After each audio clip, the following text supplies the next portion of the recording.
Hi guys, this is Klazart, bringing another audio commentary, and this time I'm commentating on Game 5, the Ace matchup. This is being played, this was played on Sunday, the 7th of June, the 2008-2009 season, round 5, between SK Telecom Team 1 and Hwasong Oz. And this is going to be on Heartbreak Ridge. We've got the two champions representing their teams, the best players, not only of their teams, but ironically, probably right now, of their respective races. We've got Bisu, who was the new Protoss Hope, now the flag carrier for Protoss, completely, almost virtually invincible in all matchups and all maps.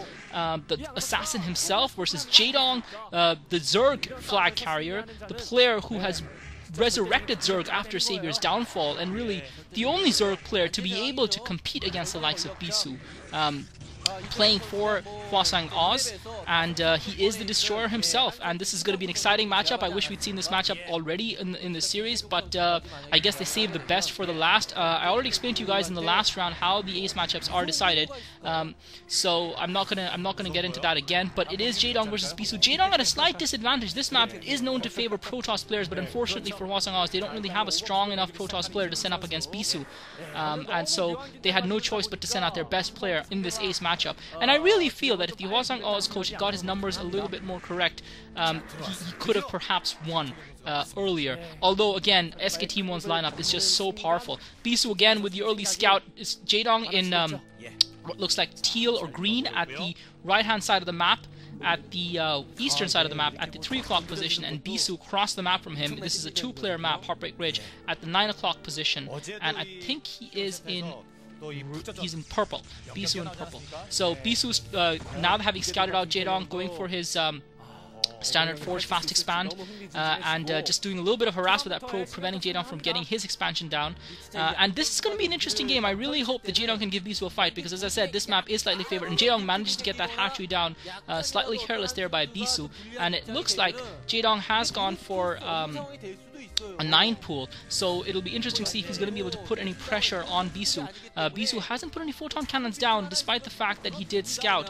Perhaps I'm reading Jaedong's build wrong here. Jaedong with his first couple of Zerglings out, he knows he's been scouted by Bisu, or maybe it's just the map distances. Bisu now indeed putting the photon cannons down. I thought he'd actually started his Nexus first before putting those first photon cannons down. Anyway, Jaedong with his first few lings out, he's got about 4 lings out. He's now sending a drone out. Looks like he's going to take another expansion because he realizes that Bisu has scouted him and that he might potentially be behind in terms of his economy. Bisu with the 2 photon cannons down, putting a probe up at the front as well, just in case Jaedong decides to come in, sneak in with some Zerglings. And Jaedong has straight away gone and put his second expansion down, and really that's what you've got to do when the Protoss player fast expands. The Zerg player, you know you can potentially be behind in terms of your economy, so you've got to put that hatchery down straight away, and Jaedong knew that that's what Bisu was doing with his early scout. And really, Bisu is the strongest when he plays this sort of build, because he can really wreak havoc in an opponent's space with just the 2 expansions. He's an expert at that. Bisu now putting down his gateway as well.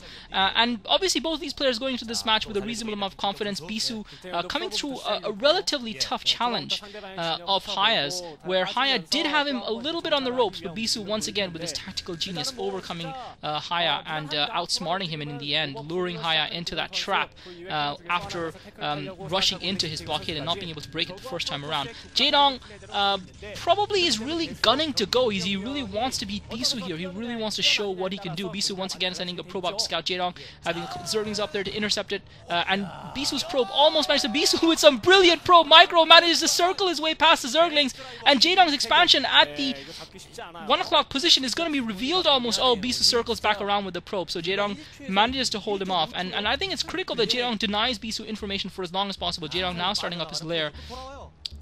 Because a Protoss player really without scouting information can be made to struggle a little bit until they get those observers out. Extractor going up meanwhile, Assimilator meanwhile going up for Bisu at his natural expo, and it'll be interesting to see if we see some old school Bisu style play here, if we see him come out with the DTs, if we see him go Sarah DT the way we've seen him do in the past, and just play on the fact that his opponent has to defend at multiple fronts. It'll be fascinating to see if he's indeed putting his Stargate down Or if he chooses to go for a slightly more traditional Weaver Seer strategy, again, another strategy that hasn't been too popular in the past. Now Bisu finally managed to circle that probe around and has got the scout off at the 1 o'clock location. We're just looking at Jaedong's point of view right now. He's still got that Overlord floating over Bisu's base, so he knows exactly what Bisu's up to. I'm sure he's seen the Stargate go up, and it'll be interesting to see whether Jaedong and Bisu, with the Citadel of Unknown, so we might be seeing DTs here, unless Bisu decides to go for a Zealot break with the +1 speed upgrade Zealots. He has got the Citadel of Unknown down. He's obviously got his Forge down as well, and Jaedong going straight for the Spire. So Spire is a good counter to that sort of strategy, but it's just all about timing. If Bisu can get a decent number of Zealots in there, supported by Seers, that could make it difficult for Jaedong. Jaedong managed to get that Overlord out of there as well, and meanwhile he takes out the probe in his base. Dragoon just ferrying that Overlord away, and that Dragoon might just be able to take that Overlord down. Jaedong trying to keep it alive. Actually, I think he's going to save it. Jaedong manages to save his Overlord. So great timing by Jaedong, now putting down his 3rd and 4th hatcheries at his main. He still hasn't taken his gas. He still hasn't taken a second gas. So Bisu's got his second gas up and running for far longer than Jaedong, and that's going to translate to stronger units for Bisu. And it's also, and Bisu now indeed with the Templar Archive. So it does look like we're going to see Seer DTs for Bisu, and he's going to try and put pressure on Jaedong at multiple avenues. He's not going for, obviously he didn't have the number of gateways to really be able to push out with Zealots, which gives Jaedong a little bit of a chance to catch his breath, perhaps expand, but the problem for Jaedong obviously is that Overlord has been ferried away, so he's not 100% sure of what Bisu is building, but he's got a hard stand building as well, and also putting down an Evo Chamber. Clever by Jaedong to get that Evo Chamber done. Obviously the Spore Colonies will help him not only to deflect those Seers, and Jaedong still doesn't have the Spire up, so he is at a little bit vulnerable. He's already lost one Overlord, I believe, that had been already damaged by the Dragoons, and he's going to potentially lose a second Overlord as well, and it looks like he's going to be forced to build a few Hydras, and this is kind of not great timing by Jaedong. He didn't really anticipate the amount of time it would take to get a Spire up and get that Hydras den down. Perhaps a couple of seconds earlier he would have been able to protect that second Overlord from going down. He could potentially lose a 3rd Overlord here, and that would really play havoc with his timings and just give Bisu that little bit of an edge that players look for, and Jaedong is indeed going to lose a 3rd Overlord. So Bisu with 3 Corsairs rampaging around Jaedong's airspace, and Jaedong unable to answer back, and really that's a huge setback for the Zerg player early on in the game. I'm not sure that he would have wanted that. Bisu now with the DT out and exposing his DT to Jaedong, and I'm not sure if that was a clever idea. He's now going to lose yet another Overlord, and Jaedong's going to be in a lot of trouble here in defending against these DTs, and really if you allow yourself to get your Overlords taken out so early on in the game, it just causes so much trouble and makes it so much more difficult to defend, because do you produce units? What do you get up in time with the limited number of psi count that you have? And not only that, but Bisu's now built up a group of 3 Seers, so Jaedong just not getting the Spire up early enough, not having the hardest, and Bisu's DT now running past Jaedong's main, but Jaedong does have the number of Zerglings, so he's going to get a surround on that DT, and that DT is going to get taken out, so Jaedong takes out the first DT, so the DTs at least haven't done too much damage to Jaedong. However, those Corsairs have completely wreaked havoc. Bisu's now got the High Templar out as well, and Bisu is really going from strength